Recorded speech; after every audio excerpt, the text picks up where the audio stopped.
Here in the Northern Rockies, dark winter months are outlasted in basements, dens, and nooks, where kindred souls gather to share intel, swap fly patterns, and relive the memories from seasons past. This gathering spot, known locally as a February room, is the inspiration for this podcast.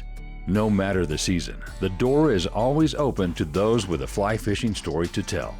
Brought to you by CD Fishing USA, the North American distributor for Composite Development's fly rods and fishing accessories. Tech, precision, ingenuity, legacy.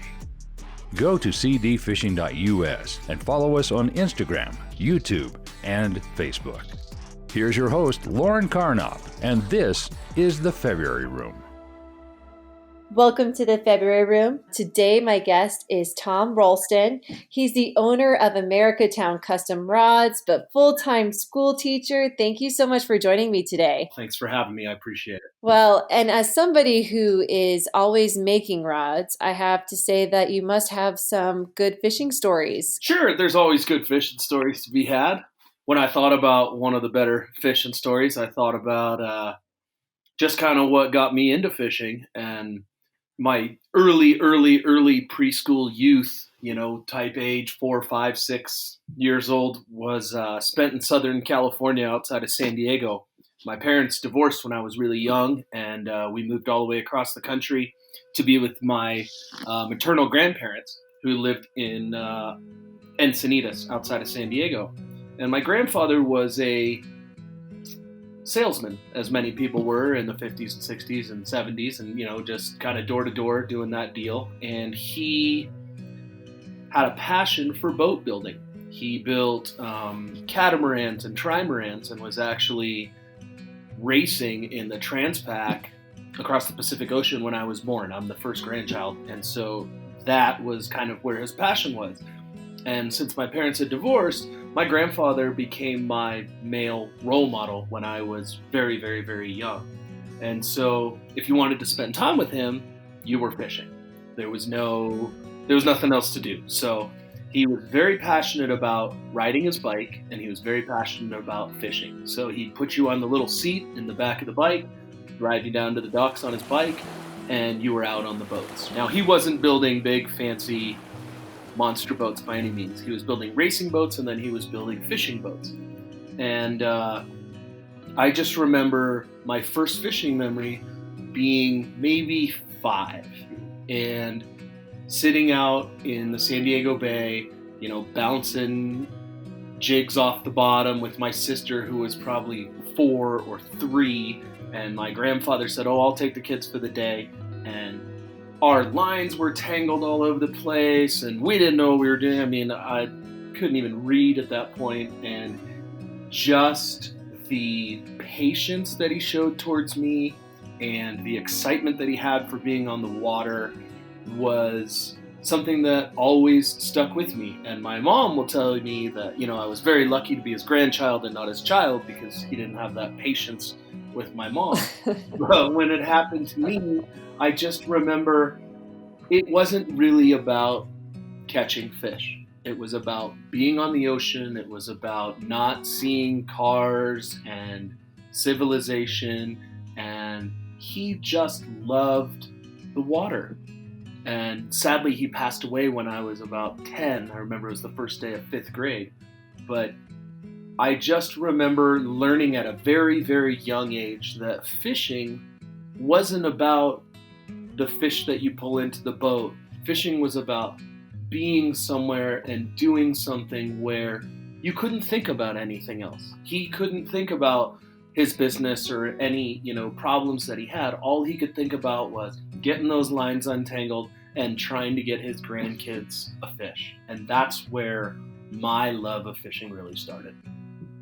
Well, and do you feel that his passion of building boats somewhat has brought you into wanting to build these custom rods? Oh, absolutely. Living in Wyoming, sure, I could build hard boats, I guess, or something like that, build drift boats. But as you said, I'm an elementary school teacher, and we live in affordable housing, and I barely have enough room to build rods. Thankfully, my lovely wife tolerates this passion. But I can't build boats. And since I can't get people out on the water in a boat, it's exciting for me to build a rod that hopefully will go into someone's hands and get them out on the water.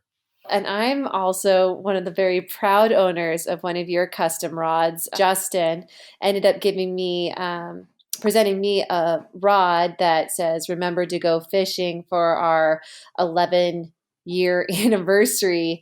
And I think what's so great about that rod is that for me, being in the outdoor as a female, I sometimes don't feel that I get the customized product that I would like. And so having that rod in my hand, the craftsmanship, and also for me, I have huge man hands. So I'm kind of sometimes really particular in the way that my rods feel. And the smoothness of the rod is so beautifully done. Not just visually, but also physically. It feels so good in the hands. And so it has brought me to some really amazing places. I feel like I have to take my rod out. She needs to be set free. And that's what it's all about. And to hear that makes, when I'm sitting here in my rod room talking to you and I look at these, oh my gosh, there's probably 70 rods in here that need to be finished or glued up or built in the first place or sent off or mailed. I wish that the stories like yours go to everybody. If I can put a rod in someone's hand and they say, you know what, it made me go fishing, then I've done my part. As I said, I'm an elementary school teacher. This isn't about making money. It's not about trying to become a millionaire or be famous. It's about exactly what you just said. And to hear stories like that, you don't want to say, oh, it makes it all worth it or whatever, but that's why I do it. There's really no other reason than when somebody has something in their hand that someone made for them, they're going to use it. It's just like if your kid goes and buys you a Hallmark card and says Happy Mother's Day, yeah, that's beautiful and you love that your kid did that for you. But if they sit and cut something out of construction paper and there's misspellings in it and that's the one that goes on your refrigerator or in that shoebox underneath your bed that you keep forever. And that's what I want. I just had a girl who is a fellow coach at the high school, and she texted me about a month ago and said that she dropped her rod into Jackson Lake and literally dove off the boat to go in and try and get it, and cried and couldn't believe she lost this rod that I made for her. And so I just made another one, and you just give it to her because that's how much it means. If you're willing to jump off, people don't jump off boats after ugly sticks. Ugly sticks make great rods. They're awesome. I own a couple of them, but I probably wouldn't jump in the water after one. But if I knew that somebody made that ugly stick just for me and it had my name on it and the handle fit my hand and it had the colors on it that I want and it was the action that I want, yeah, I'd probably jump in the lake after it. How long does it take you to make these custom rods? Depends what you're after, For example, your rod is a 5-weight with those CD blanks, which I'll plug all day long. I think those things are awesome. I would say from start to finish, your rod is probably somewhere between 12 to 14 hours. For me to do something like that, I'd be like, okay, I think it's going to take me a year to get this to you. So the fact that you can bust that out with that much craftsmanship is just mind-boggling. Tell me about the moment that you were like, I'm going to make a rod. Like, how did you get to that point? Actually, Jess Tucksher and I were in Snake River Angler in Jackson, and they do fly tying classes and things like that, and I had done some fly tying classes with my son, and I saw this rod building, and I was like, hey, that's kind of cool, and so Jess and I signed up. I think we paid $100 each, and we each made a 5-weight, and I think he made a 7 and I made a 3-weight, and we learned how to spin cork and wrap guides and glue and, set reel seats and all the things that are involved in it. And, Jess is really good at it as well. And you said, oh, it would take me a year to do. It's really not something that you have to have this magical gift 4. It's just something that takes time, and you just have to sit down and do it. And once you make one, you'll want to make 100. So we just took a class, and then somebody saw one of the rods that I made, and they said, "Oh, do you want to trade? I'm a knife builder. Do you want to trade a couple elk knives for a rod?" And I said, "Sure." And then it turned into this disaster that I'm looking at around me right now, which once again, I have to thank my lovely wife for tolerating. Have you ever caught a most memorable fish with one of your rods? Oh, yeah, of course. We floated the Stillwater over near Absaroka and, flows into the Yellowstone there at Columbus this summer. And I had probably built 20 of your CD rods. I built a bunch for those casting for recoveries. I had already built your rod. I built a couple for some other people, but I didn't own one. And so I built myself a 5-weight. And I would say for every 40 rods that I build one for myself. And I was like, okay, it's time. If I'm going to be building rods for CD, I need one. And so we floated the Stillwater in mid-July, my wife and I and our 2 little puppies. And the Stillwater is really important to me. It's a place where I spent a lot of time as a single guy, and just I learned a lot about myself up there in Montana. And we're floating, we're getting near Fireman's Point, and it's time to switch. And we're in a 14-foot cat. And so rather than pull over because the puppies will jump out of the boat, we switch on the fly. And my wife's rowing, and I go to hand her the rod, and the reel starts spinning. Literally mid-transfer. So I try to give it to her because, chivalry is not dead. And she doesn't want any part of it. She's like, "No, you hooked it, you get it, you get it." And so it's spinning and spinning.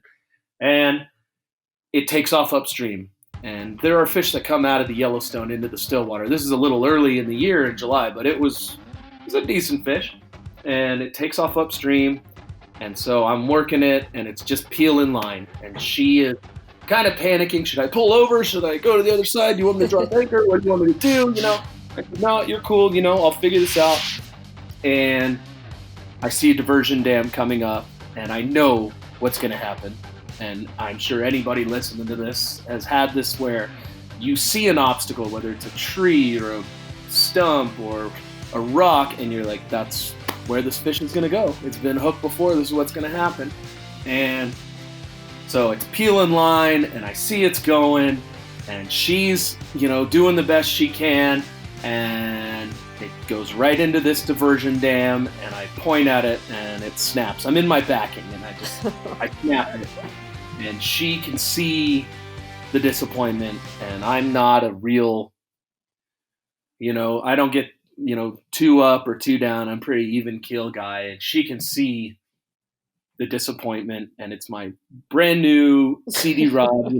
This was the fish on the trip, on the river, on the beautiful July day with the puppies, and this is what it was about. And it broke off. And I was like, "All right, we're switching." And she said, No, you need to keep fishing. You need to keep fishing. I was like, I need to pull myself together a little bit. So I give her the rod, I re-rig it, and within 2 minutes, she hooks up. And she hooked, we're teachers, so we fish all summer long. She hooks the fish of the summer, and I gave her the rod. I just said, "You know what? It's yours now." And it was meant to be yours. And if it was meant to be mine, things would have worked out the other way. But it's yours. And that was kind of a beautiful moment where I had taken all of this time to finally customize something for myself. And it wasn't really meant to be mine. And it was meant to be hers. And it was the best picture and the best fish and the best moment of our summer fishing. Oh, I love that story. It's almost like the rod was like, "This isn't my home. Sorry. I'm going to go find somebody else." Well, I know you just said about how you have built rods for casting for recovery. Can you tell me a little bit more about that? Yeah, Casting for Recovery is this amazing organization that takes breast cancer survivors and takes them fishing for 3 days. In Wyoming, the chapter does it outside of Du Bois on the Wind River. And I was actually just there this weekend sheep hunting with a buddy and was thinking about them. And sadly, their event got canceled due to COVID this year because, they're pretty high risk people. But the way that it worked was I was in Thermopolis. My son was playing basketball. And I walked out of the supermarket and I was waiting for my son and wife to come out of the store. And I was rigging up a rod so that I could go fish the bighorn. And this lady pulled up next to me and said, "Oh, that's a really nice rod, and started talking. And she said, "Oh, I work for Casting for Recovery." And I asked her what it was. And I asked how I could help. And so we talked for a little bit. And she said, "Oh, we have this fundraiser where we auction off various things. People bring in gun dogs and rifles and, rods and things like that." And I said, "Oh, I'd love to build you a rod." And she said, "Oh, well, it's kind of pro bono work. It's not, we can't pay for it." I said, "That's absolutely why I do this. Don't worry about it." Well, we got to talking, and she said that she had 15 women coming last July. And I said, "You know what? I'll build a rod for all of them." Wow. If they went through cancer and survived, the least that I can do is put a rod in their hands. So when you and Justin became involved in CD, I said, this is the place where I need to get these rod blanks from. I don't need to just buy any blank from somebody. I need to, do this right. So we talked, and, Justin gave me a great deal on these blanks and these cases, and I spent a bunch of time putting together these rods, and then sadly with COVID, it was canceled for the year, but I was able to send them, I don't know, I think I sent them 7 rods just for auction to raise money for their cause. And I'm happy to do that stuff out of pocket. When people have kids that are sick, or medical bills, or fundraisers for scholarships or things like that. Like I said, I'm an elementary school teacher that lives in affordable housing. I don't have the pocketbook, but I can take $200 worth of materials and give you something that will sell for $1,000. And that's where I'm happy to do that. I would have given you the 200 anyway, so I might as well give you a weekend's worth of work. And in this case, it was more like a summer's worth of work. But, that's what fishing's about. I feel like if I can give those ladies something that makes them smile and makes them forget for a little while all the stuff they had to go through to get there, and makes them happy to go out and fish, then man, that's the least I can do for the world. I feel like fishing is just a community of people who have socially distanced for life. When you're fishing, that's what fishing's about. There's not a lot of people that want to go fishing and stand next to them. They want to go out and they want to enjoy their time, whether it's on a river or a boat or a pond or the ocean. And it was really cool. It was a great opportunity. Hopefully next year I can get rods. I have to say, I think it's pretty safe to say that there isn't I think everybody knows somebody close to them that has been affected by breast cancer. And close to home, we had lost a family friend due to breast cancer. So I think the rod also makes me think, the one that you gave me, because once I got my rod, it was also with the Cancer for Recovery. And I look at that rod and I actually think of her, and she went through cancer for so many years, and it's a horrible cancer for a lot of women to go through. And I think that fact that these fishing rods can take people into nature, and it is so true. You really do tend to lose yourself fishing. I think it's a wonderful gift to provide these women a gift that gives more than just a rod. Yeah, I appreciate that. And, I think on those lines, Justin reached out to me recently about healing waters and taking, military vets and turning them into guides. And so he asked me, he donated these 3 rods to me recently for a rod building competition to, I think one's going to Long Beach and one's going to Denver and one's going to Virginia, to raise money for Healing Waters. And, I come from a military family, and regardless of any of that, why wouldn't I? Now rod building competitions are new to me. That's not really my, there's a lot of people out there that build really, really beautiful, high-end, multi-$1,000, pieces of art. And that is a whole nother respect and a whole different, that's not why I'm in the game. But if given the opportunity that, hey, I can do something and raise money for somebody else, I think what I'm going to do is just, Wyoming the heck out of these things and build them out of elk antler and lathe out some, horn and turn it into handles and reel seats and things like that, and see if I can't make something that's very Wyoming or Montana or Western, as you'd say, that would stick out. My goal isn't to win. I could care less. If I was a soccer coach for 19 years and all the trophies and stuff sit, somewhere. In fact, I don't even know where they are. They're up in Melrose, actually. They're up in Melrose. So if you give me the greatest rod builder in the history of the planet, it's going to go sit in Melrose. I'm more concerned about just trying to raise money. And I know there's people out there that build way, way, way nicer stuff than I build. My job in the world is to put a custom rod in the hands of someone who thought that's only for people who are millionaires and billionaires. Well, and fly fishing can get expensive. Oh, and that's probably my number one motivation. Yeah, and I think it's hard for people who want to get into fly fishing to want to see those price tags in the very beginning. And so I think it's very honorable of you to just dedicate your time, especially on a teacher's salary during COVID.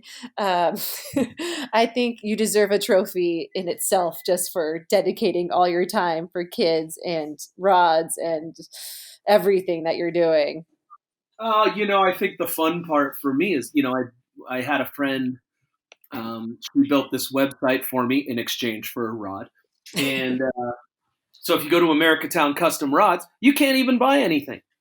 So if you go to Americatown Custom Rods and you click on it and you look around, all you're going to see are pictures of people with big smiles on their face catching fish. You're not going to see a rod for sale. You're not going to see how to buy. That's not what it's about. For me, a custom rod is, hey, you call me and let's talk about what you're fishing for, where you're fishing, what you want it to look like. Do you have monster man hands, or do you have, or are you right-handed or left-handed? I built a rod last year, actually built 4 for a guy and his son who wanted spin reels on a fly rod because they liked the action of the fly rod, but they didn't know how to cast a fly rod, and so they wanted spin reels put on it. Wow. And yeah. Or I build jig rods for these guys in Jackson Lake who catch these massive 30 to 40 pound lake trout, and they want these tiny little 3 to 4 foot rods, and some guys want 7 guides, and some guys want 6, and some guys want them this far apart, and some guys want the tip cut, and some guys want them 48 and 44. Everybody has their little picky thing that they want, and that's what's super fun is when people come to me and say, you know what, I love this Fenwick rod, or I love this Sage, but I wish it did this, or I wish it was this, or I wish it was 3 pieces, or I wish I could put it in a backpack, or, those are the things when I'm really making something that's not out there, that's really fun. I've built everything from tuna rods to jig rods to fly rods to spin rods to salmon rods to steelhead, and that's what's cool is when people do things that I don't know anything about. I've never caught a steelhead in my life, and people call me and say, okay, I want this 8'3", but I want the action to be a little heavier and I need extra guides on it because I'm doing this. And that's what's really fun is if you have an idea for what you want and you've never seen it out there, or you saw it once, or you used to have this rod when you were a kid, those are the things that I can do. How do you find enough time to do all of this? Well, my mom remarried when I was 5, and my stepfather, who is, my father for all but biological purposes, was, he worked internal medicine for Kaiser Permanente long before doctors made any real money, and he worked. He didn't take time off. He didn't take sick days. And when he came home from work, he coached our baseball team or my brother's soccer team, or he just worked. And, he didn't have summers off like us lazy teachers. And he just taught me that there's always something to do. So whether I come home and I'm coaching after school, which I credit to him, or I'm spinning rods, or even if I'm sitting there watching TV, hanging out with my wife, I'm always gluing reel seats or spinning guides because there's always something to do. Americatown started as a brewery. I started brewing at around 19 or 20, and a friend of mine, Chris Walker, and I were driving through San Francisco. I think we were on the way to a baseball game, and maybe we were going through Oakland. I don't know, but we were talking about Chinatown and Japantown and Little Italy and Greektown, and this idea of what would Americatown look like in a foreign country. And this is probably like 1993 or 94. And, would it just be McDonald's and strip malls, or would it just be, overweight people in overalls? Like, what's the worldwide perception of what Americans look like outside of the United States? And it kind of forced us to look at ourselves, from an external perspective. And the thing about Americatown is that it wanted to be the opposite of the way that the world perceived America.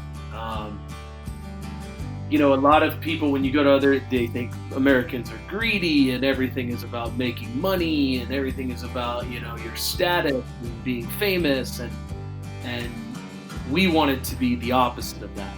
We didn't care about making money and we didn't want to be famous. Our Americatown was just based on doing what you could to get by and helping people out and just kind of being the guy that would stop when you had a flat tire on the side of the road. And didn't matter if you had your nice clothes to go to school, you were going to crawl under the truck and help somebody out. And so Americatown started, when I started brewing, I never wanted to sell beer, ever.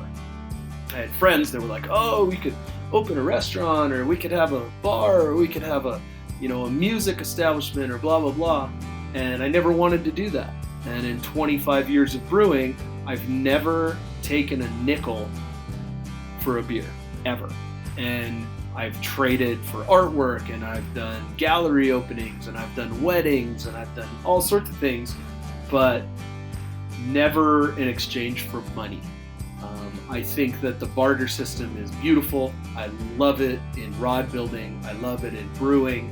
And so for me, if you came to me and said, hey, I'm a electrician, like, oh, awesome. My wife got this hot tub last year and it's still sitting in my yard. If you will wire it, I will build everybody in your family a rod. I promise you. I just don't like taking money because I don't like putting monetary value on service. To me, it's not about how much I make per hour. It's not about where all that stuff comes from. To me, Americatown should be this place where you can still come and, we'll help you out. So, if you're looking for an Americatown rod and you want something that's made just for you or for your wife or for your brother or for your dad for his 75th birthday, or for your parents for their anniversary, or for your neighbor's kid who heaven forbid, is going through chemotherapy, those are the things that I want to do. I don't want to build you the fanciest, beautiful, most amazing rod and sell it to you for $1,500. I want to put something in your hands that you can afford. If you want a super, super high end rod that costs thousands of dollars, made from like, hand chewed bamboo or whatever, there's plenty of places you can do that. I just want to make something for you that makes you feel like someone cares about you. You're not going to get a rod that's off the shelf that looks like every other one. You're going to get a rod that you will never see replicated again. And that's what it's about. Is there a rod that you have made in the past that is one of your most memorable rods that you've made for somebody else?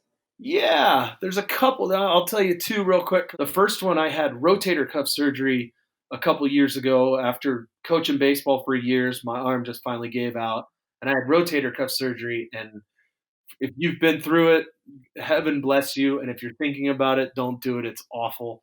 But I spent about 6 weeks, totally limped up, not even I couldn't even spin a rod. Like, I couldn't even flip a coin. I was a mess. And I watched the Meat Eater series from Steven Ranella out of Bozeman from top to bottom a couple times.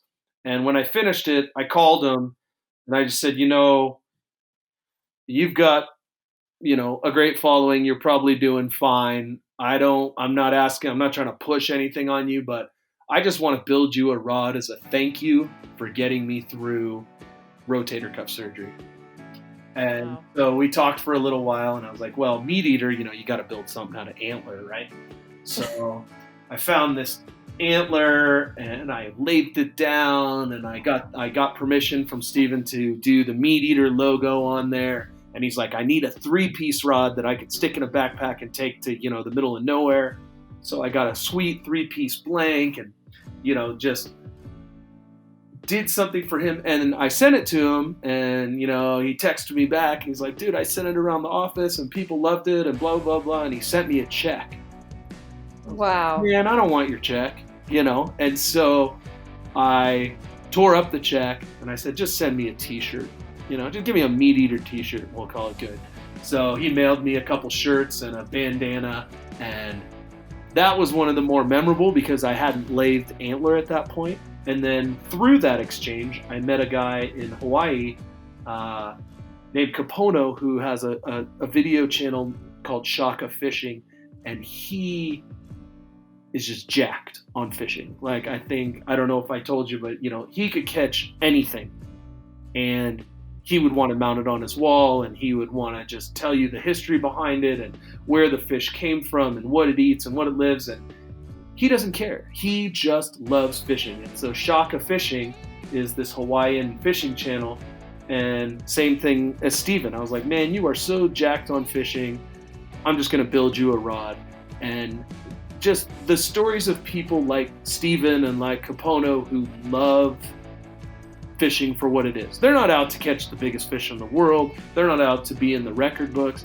They just love fishing. And those are the people that I love building rods for. And you don't have to be, famous. You could be the guy that lives 4 doors down from me. And if I see you towing a boat, I'm going to talk to you about fishing. And if you choke me out on your perception of what fishing is, you're probably going to end up with a rod in your hands. Tom, I really appreciate my rod. I love my grip. I just love the way it feels. And so if someone wants to get in touch with you and talk, in case they aren't your neighbor, or what's the best way for them to get in touch with you? Just Americatown. It's just one word, Americatown Custom Rods .com. And my email's on there. My phone number's on there. Just call me, text me, email me. It's just me. You're not at a big corporation, and I'm going to make something after I talk to you. I don't have 50 rods on the wall that I'm trying to sell. If you go to Americatown Custom Rods on the internet, you won't see a single thing for sale. All you're going to see is a bunch of pictures of people stoked on fishing who are happy whether they're catching a 6-inch cutthroat out of the Hoback, or they're catching a 180-pound tuna in Hawaii, or, it doesn't matter if you're catching salmon in Alaska. It doesn't matter if you're worm fishing. I want to build you something where you feel like somebody gave it to you and made it just for you, because that's what happened. I'm not a factory. I don't have anything pre-built. All I do is talk to you, talk to me about your budget, and I will do it for you as cost effectively as I possibly can. I'm not trying to make money. I'm just trying to get people out there to fish. So go to Americatown Custom Rods, give me a call, give me a text, give me an email, and we'll get a rod in your hands. If you would like to enter the February room, shoot us an email at info@cdfishing.us. Also, remember to subscribe, share, and if we've earned it, give us those 5 stars. Thanks for dropping by, and remember to go fishing.